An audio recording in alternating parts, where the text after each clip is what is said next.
தென்காசி மாவட்டம் சங்கரன்கோவிலில் உள்ள திருவேங்கடம் சாலையில் இருசக்கர வாகனத்தின் மீது பள்ளி வேன் மோதிய விவகாரத்தில் தட்டி கேட்ட வாகன ஓட்டியை பள்ளி வேன் ஓட்டுநர் கல்லால் அடித்த சம்பவம் பரபரப்பை ஏற்படுத்தியுள்ளது.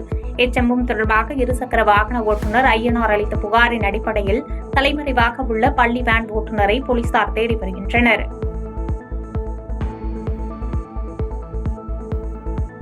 தென்காசி மாவட்டம் புளியங்குடி அருகே பள்ளி குழந்தைகளை ஏற்றி சென்ற ஆட்டோ மீது அரசு பேருந்து மோதியதில் ஆட்டோ ஓட்டுநர் உயிரிழந்த சம்பவம் சோகத்தை ஏற்படுத்தியுள்ளது. மேலும் விபத்தில் 3 பள்ளி குழந்தைகள் படுகாயங்களுடன் மருத்துவமனையில் அனுமதிக்கப்பட்டிருக்கும் நிலையில் விபத்து குறித்து போலீசார் வழக்கு பதிவு செய்து விசாரணை நடத்தி வருகின்றனர். தென்காசி மாவட்டம் சங்கரன்கோவிலில் சாலையோர கடையில் தர்பூசணி பழங்களுக்கு ஊசி மூலம் மருந்து செலுத்திய மாற்றுத்திறனாளி வியாபாரிக்கு அதிகாரிகள் அபராதம் விதித்தனர். ரகசிய தகவலின்படி சோதனை நடத்தி நடவடிக்கை மேற்கொண்ட அதிகாரிகள் வியாபாரிகளை எச்சரித்து சென்றனர்.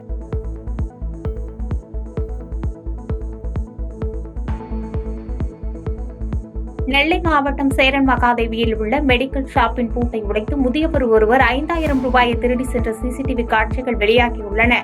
தொடர்ந்து மெடிக்கல் ஷாப் உரிமையாளர் அளித்த புகாரின் அடிப்படையில் சிசிடிவி காட்சிகளின் அடிப்படையில் போலீசார் முதியவரை தேடி வருகின்றனர்.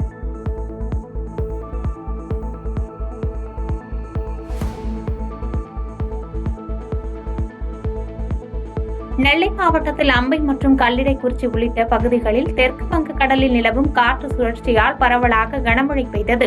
மழையின் காரணமாக போதிய வெளிச்சமின்மை காரணமாக முகப்பு விளக்குகளை ஒளிரவிட்டபடி வாகன ஓட்டிகள் தங்களது வாகனத்தை ஓட்டி சென்றனர்.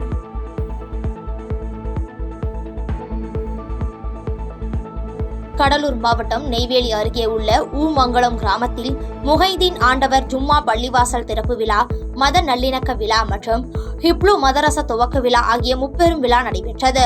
முஹைதீன் ஜும்மா பள்ளிவாசல் தலைவர் சுல்தான் தலைமையில் நடைபெற்ற இவ்விழாவில் சிறப்பு அழைப்பாளராக கடலூர் மாவட்ட அரசு காஜி நூரில் அமீன் அஜ்ரத் மற்றும் அல்லாஹ் வடிவமைத்த அழகிய சமூகம் நூலின் ஆசிரியர் பழ கருப்பையா கலந்து கொண்டு சிறப்புரையாற்றினார்.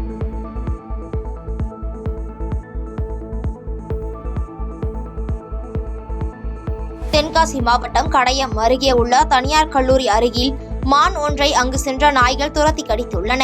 இதில் சாலை ஓரமாக காயமடைந்து உயிருக்கு போராடி கொண்டிருந்த மானை வனத்துறையினர் மீட்டு கால்நடை மருத்துவமனையில் சிகிச்சை அளித்த நிலையில் சிகிச்சை பலனின்றி மான் பரிதாபமாக உயிரிழந்தது. திருநெல்வேலி மாவட்டம் நாங்குநேரி அருகே மறுகால்குறிச்சி பகுதியில் சாலையில் சுற்றித் திரியும் கரடியால் பொதுமக்கள் அச்சமடைந்துள்ளனர்.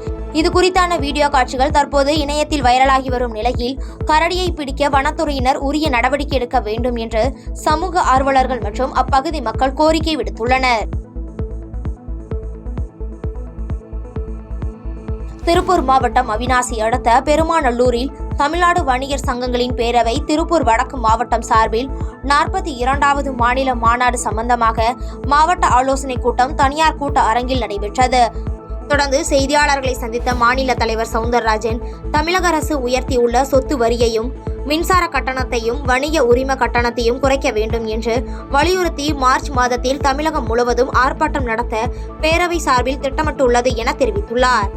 சொத்து வரியையும் வணிக உரிம கட்டணத்தையும் குறைக்க வேண்டும் என வலியுறுத்தி வருகிற மாதம் கூடிய விரைவில் தமிழகம் முழுவதும் அனைத்து மாநகராட்சி முன்பும் ஆர்ப்பாட்டம் நடத்த திட்டமிட்டிருக்கிறோம். திருவண்ணாமலை மாவட்டம் செங்கத்தில் முன்னாள் முதலமைச்சர் ஜெயலலிதாவின் பிறந்தநாள் விழாவில் தெற்கு மாவட்ட செயலாளர் அக்ரி கிருஷ்ணமூர்த்தி சிறப்பு அழைப்பாளராக கலந்து கொண்டு முன்னாள் முதலமைச்சர் ஜெயலலிதாவின் திருவுருவ படத்திற்கு மலர் தூவி மரியாதை செலுத்திய பின்னர் ஏழை எளிய மக்களுக்கு உணவு மற்றும் இனிப்புகளை வழங்கினார். இதனைத் தொடர்ந்து அரசு மருத்துவமனையில் உள்ள உட்புற நோயாளியாக சிகிச்சை பெற்று வரும் நோயாளிகளுக்கு ஊட்டச்சத்து தொகுப்பினை வழங்கினார்.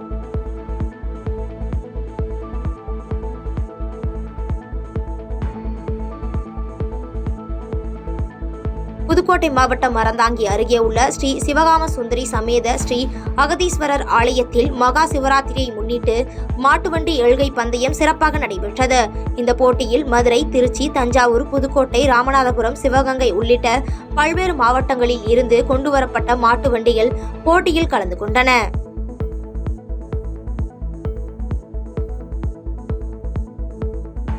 விருதுநகர் மாவட்ட ஆட்சியர் அலுவலகத்தில் வேலை வாங்கி தருவதாக 67,000 ரூபாய் பணத்தை பெற்று மோசடியில் ஈடுபட்ட சேலத்தைச் சேர்ந்த போலி வருவாய் உதவி அலுவலரை மாவட்ட சைபர் கிரைம் போலீசார் கைது செய்தனர். மேலும் கைது செய்யப்பட்ட நபரிடம் இருந்து 17,000 ரூபாய் மீட்கப்பட்டுள்ளதாகவும் மீதமுள்ள பணத்தை மீட்க தக்க நடவடிக்கைகள் மேற்கொள்ளப்பட்டு வருகிறது என மாவட்ட எஸ்பி அலுவலகம் தரப்பில் தகவல் தெரிவிக்கப்பட்டுள்ளது.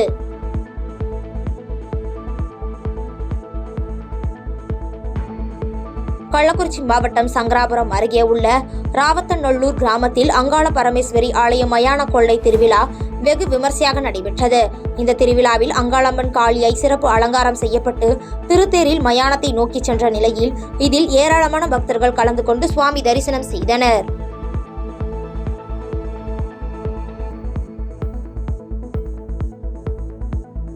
கள்ளக்குறிச்சி மாவட்டம் திருக்கோவிலூர் அருகே நெற்குணம் கிராமத்தில் பன்றிக்கு வைத்த மின்வேலியில் சிக்கி ஒருவர் உயிரிழந்த வழக்கில் 3 பேரை அரக்கண்டநல்லூர் போலீசார் கைது செய்தனர். விழுப்புரத்தைச் சேர்ந்த நவீன்ராஜ் மற்றும் அவரது நண்பர் கோபி ஆகிய இருவரும் பன்றிக்கு வைத்த மின்வேலியில் சிக்கிய நிலையில் நவீன்ராஜ் மருத்துவமனையில் பரிதாபமாக உயிரிழந்த நிலையில் கோபி திருவண்ணாமலை அரசு மருத்துவமனையில் சிகிச்சை பெற்று வருகிறார். நீலகிரி மாவட்டம் கூடலூரில் சாலையை கடக்க முயன்றபோது இருசக்கர வாகனத்தில் அடிபட்டு சாலையில் மயங்கி விழுந்த சிறுத்தை சிறிது நேரத்திற்கு பின் மயக்கம் தெளிந்தவுடன் எழுந்து மீண்டும் வனப்பகுதிக்குள் சென்றது. இது குறித்தான வீடியோ காட்சிகள் வெளியாகி சமூக வலைதளத்தில் வைரலாகி வருகிறது. சேலம் மாவட்டம் தாராமங்கலத்தில் நகராட்சி கூட்டத் தலைவர் குணசேகரன் தலைமையில் நடைபெற்ற இந்த கூட்டத்தில் மொத்தம் 35 தீர்மானங்கள் நிறைவேற்றப்பட்டது. மேலும் இந்த கூட்டத்தில் நகராட்சி வரவு செலவு கணக்குகள் மற்றும் நிதி இருப்பு குறித்து உறுப்பினர்களுக்கு தெரியப்படுத்த வேண்டும் என்று உறுப்பினர்கள் வலியுறுத்தினர்.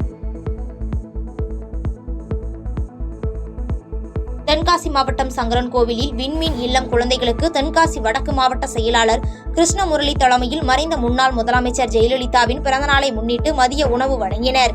மேலும் இந்நிகழ்ச்சியில் அதிமுக பொதுக்குழு உறுப்பினர் காளிராஜ் உள்ளிட்டோர் கலந்து கொண்டனர். திருநெல்வேலி மாவட்டம் பழவூர் அருகே 2 இருசக்கர வாகனம் நேருக்கு நேர் மோதி விபத்துக்குள்ளாகிய சிசிடிவி கேமரா காட்சிகள் வெளியாகி பரபரப்பை ஏற்படுத்தியுள்ளது. இந்த விபத்தில் சாலையில் கீழே விழுந்த முத்துலிங்கம் மீது பின்னால் வந்த ஜேசிபி வாகனம் ஏறி இறங்கியதில் முத்துலிங்கம் பலத்த காயத்துடன் மருத்துவமனையில் அனுமதிக்கப்பட்டுள்ள நிலையில் இவ்விபத்து குறித்து போலீசார் வழக்கு பதிவு செய்து விசாரணை நடத்தி வருகின்றனர். பாதகம் செய்பவரை கண்டால் நாம் பயம் கொள்ளலாகாது பாப்பா. மோதி மிதித்து விடு பாப்பா, அவர் முகத்தில் உமிழ்ந்து விடு பாப்பா. அண்மை செய்திகளை உடனுக்குடன் தெரிந்து கொள்ள இணைந்திருங்கள் எம் நாடு தொலைக்காட்சியுடன்.